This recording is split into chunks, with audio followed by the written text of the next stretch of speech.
Dharla news 24। গাজীপুরের মেয়রের ক্ষতিগ্রস্ত বাড়ি পরিদর্শনে মুক্তিযুদ্ধ বিষয়ক মন্ত্রী।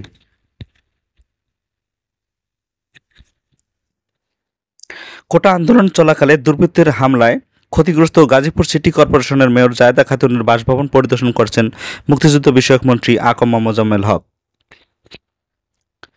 বৃহস্পতিবার 25শে জুলাই মেয়রের মহানগরের ছয়দানা এলাকায় বাসভবন পরিদর্শনে যান তিনি।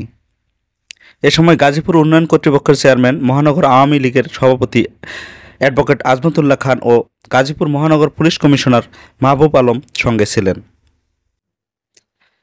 মন্ত্রী বলেন, মেয়রের বাসায় হামলা কোনো রাজনৈতিক শিষ্টাচারের মধ্যে পড়ে না।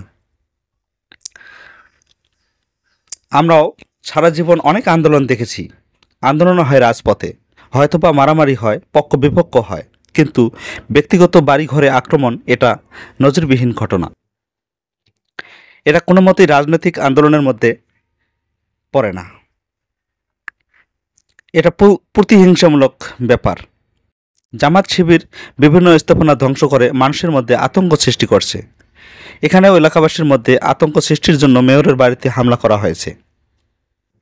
গাছা থানার ওসি জিয়াউল ইসলাম বলেন, 20শে জুলাই 2024 শনিবার রাত 8টার দিকে একদল দুর্বৃত্ত মেয়র জায়েদা খাতুনের বাড়িতে হামলা চালায়। তারা ব্যাপক ভাঙচুর করে। এ ঘটনায় এখনও কোনো লিখিত অভিযোগ পাওয়া যায়নি। অভিযোগ পেলে আইনগত ব্যবস্থা নেওয়া হবে।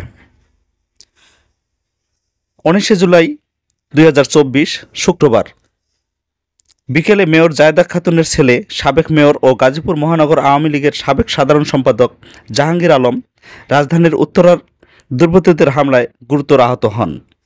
বর্তমানে তিনি সিঙ্গাপুরে চিকিৎসাধীন অবস্থায় আছেন। সেই সময় জাহাঙ্গীর আলমের সঙ্গী হামিদুল ইসলাম জুয়েল মোল্লা নামের এক ব্যক্তিকে দুর্বৃত্তরা পিটিয়ে হত্যা করে।